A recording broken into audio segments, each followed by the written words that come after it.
Perkenalkan, nama saya Dwi Tinanggal, NIM 2154-2010-02, Fakultas Pertanian semester 2 di Universitas Pembangunan Indonesia Manado. Di sini saya akan menjelaskan materi peran organisasi dalam pembentukan karakter mahasiswa, yaitu pada mata kuliah Dasar-Dasar Manajemen. Baiklah, saya akan memulai menyampaikan materi saya. Latar belakang peran organisasi dalam pembentukan karakter mahasiswa. Sebuah perguruan tinggi memiliki peran strategis dalam pengembangan sumber daya manusia melalui penyelenggaraan Tridharma Pendidikan Tinggi, yaitu pelaksanaan pendidikan yang pengajaran, penelitian, dan pengabdian kepada masyarakat. Selain peran tersebut, perguruan tinggi memiliki tanggung jawab dalam membekali peserta didik dengan nilai-nilai sesuai kebutuhan dunia kerja dan industri. Untuk dapat bekerja sesuai dengan kebutuhan dunia kerja, harus memiliki kemampuan karena dalam menjalankan profesinya, selain menggunakan alat-alat teknologi, juga melakukan interaksi sosial dengan sesama rekan kerja, atasan, dan mitra kerja dan mitra secara profesional untuk melatih mahasiswa dalam mengembangkan kemampuan intrapersonal dan interpersonal. Selain diperoleh di ruang kuliah, juga melalui aktivitas organisasi kemahasiswaan yang ada di kampus seperti Badan Eksekutif Mahasiswa, Himpunan Mahasiswa Jurusan, dan unit kegiatan mahasiswa. Dengan adanya organisasi, akan ada tumbuhnya kemandirian, kreativitas, tanggung jawab, kejujuran, akuntabilitas, anggaran, dan manajemen waktu. Baiklah, saya akan masuk ke pembahasannya, peran organisasi dalam pembentukan karakter mahasiswa. Organisasi mahasiswa sangat berperan penting dalam membangun karakter atau nilai-nilai karakter dalam diri mahasiswa. Peran organisasi mahasiswa terdapat pembangunan karakter mahasiswa, yaitu sebagai wadah aspirasi mahasiswa dan memacu pola pikir siswa untuk berpikir lebih kritis, bertanggung jawab, dan ilmiah. Hal ini dibuktikan dengan pola interaksi antar individu dengan individu lainnya. Untuk membangun karakter individu tersebut, mahasiswa cenderung lebih aktif dan tanggap ketika menghadapi persoalan, dan ini juga berpengaruh dari cara berpikir. Metode yang digunakan yaitu metode kualitatif.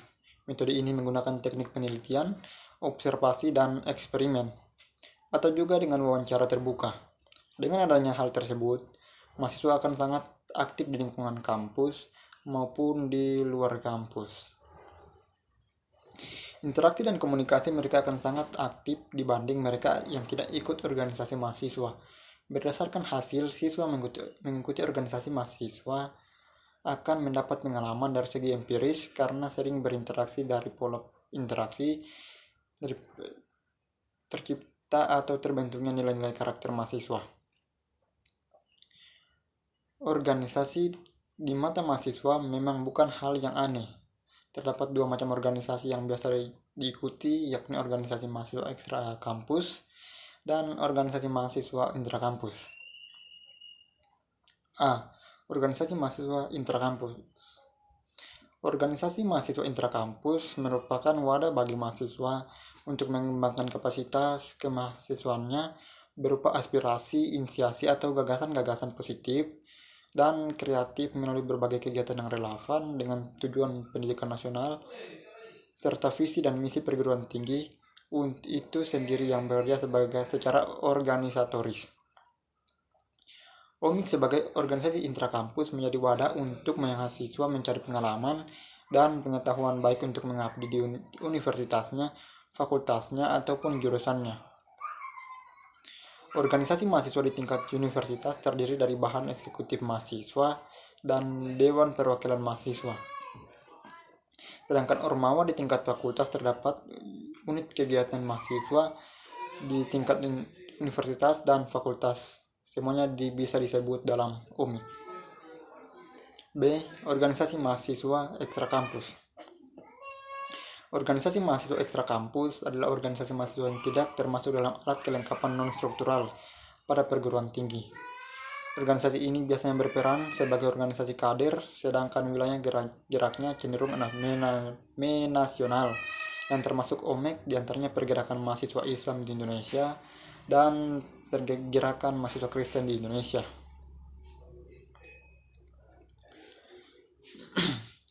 Karakter mahasiswa. Karakter kita adalah gabungan dari kebiasaan. Merubah kebiasaan memang sulit, tapi bisa dikerjakan dengan komitmen yang sungguh kuat. Suatu kebiasaan dan definisikan sebagai persilangan antara pengetahuan, keahlian, dan keinginan. Perubahan merupakan siklus proses dari menjadi dan melihat. Tujuan kita adalah bergerak secara progresif pada rangkaian dan ketergantungan menuju kemandirian, kemudian saling ketergantungan. Meskipun kemandirian adalah paradigma masyarakat kita saat ini, kita bisa menyempurnakan lebih banyak dengan kerjasama dan spesialisasi. Bagaimanapun, kita mesti mencapai keadaan kemandirian sebelum kita bisa memilih saling ketergantungan, di mana di dalam diri manusia terdapat 7 kemampuan dasar yang berasosiasi dengan model kebiasaan menurut kontinum tertentu. Ketujuh kemampuan dasar digolongkan menjadi 2, yaitu kemampuan dasar primer yang meliputi kesadaran diri, imajinasi, dan kemauan, dan kemampuan dasar sekunder yaitu mentalitas berlimpah, keberanian, kreativitas, dan pembaruan. A. Kesadaran diri. Kesadaran diri adalah kemampuan kunci untuk memahami orang lain dan dunia ini. Bahkan kesadaran diri merupakan pintu untuk mengenal di mana sebenarnya keunggulan kelemahan diri kita. B. Imajinasi. Kemampuan imajinasi apabila diaktualkan secara optimal dengan petunjuk kesadaran dan prinsip akan menghasilkan kebiasaan hidup yang bermuara pada tujuan akhir. C. Kemampuan dahulukan yang utama. Kemampuan manusia berupa kemauan apabila diaktualkan secara optimal akan menghasilkan kebiasaan hidup teratur, yaitu mengutamakan yang utama, dan penuh disiplin dalam membuat tata letak antara prioritas utama, kepentingan, dan urgensitas.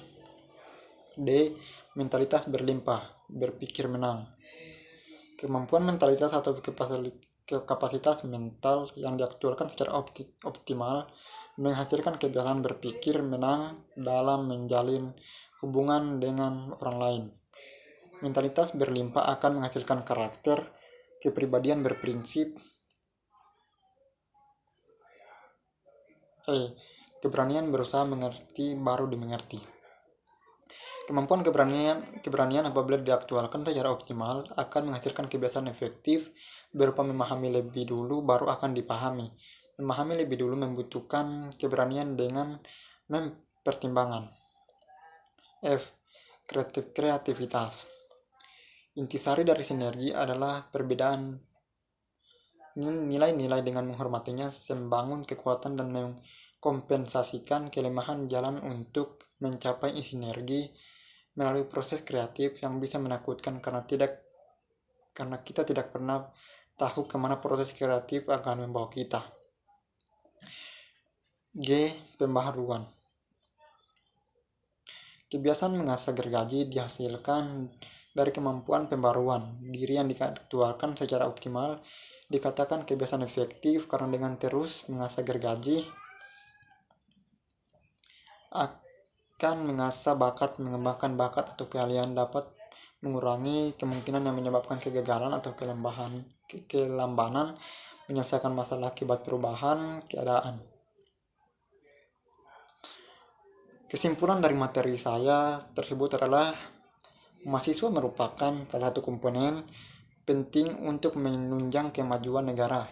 Oleh karena itu, mahasiswa diharapkan bisa mengaplikasikan segala macam ilmunya bagi kepentingan bangsa dan negara. Organisasi sangatlah erat dengan mahasiswa. Faktor yang sebenarnya dapat mempengaruhi minat seorang mahasiswa untuk berorganisasi di kampus yaitu ingin menambah pengalaman yang tidak dapat di kelas selama perkuliahan dan ingin memperbanyak teman atau pengalaman. Namun ada saja hambatan, salah satunya doktrin dari luar organisasi yang bersangkutan mempengaruhi seseorang untuk tidak mengikutinya. Itu karena ada sebab atau pernah terjadi sesuatu kasus di dalamnya. Berorganisasi akan memberikan ruang kepada mahasiswa untuk dapat berkreasi dan beraktivitas secara lebih luas. Mahasiswa akan banyak berinteraksi dengan orang lain yang berlatar belakang berbeda-beda. Disinilah kemampuan komunikasi dan emosional mahasiswa akan terlatih dalam menghadapi berbagai persoalan dan konflik yang terjadi. Kedewasaan berpikir mahasiswa akan semakin tumbuh seiring aktifnya berorganisasi di kampus atau di luar kampus. Bahkan seringkali pengalaman berorganisasi di kampus akan sedikit banyak membantu kita dalam menghadapi dunia kerja setelah lulus nanti. Dengan berorganisasi pun sudah betul dapat membentuk karakter personal mahasiswa secara utuh. Karena dengan biasa dan terbiasa, dengan itu mahasiswa yang aktif dalam berorganisasi bisa terlihat beda dengan mahasiswa yang tidak berorganisasi.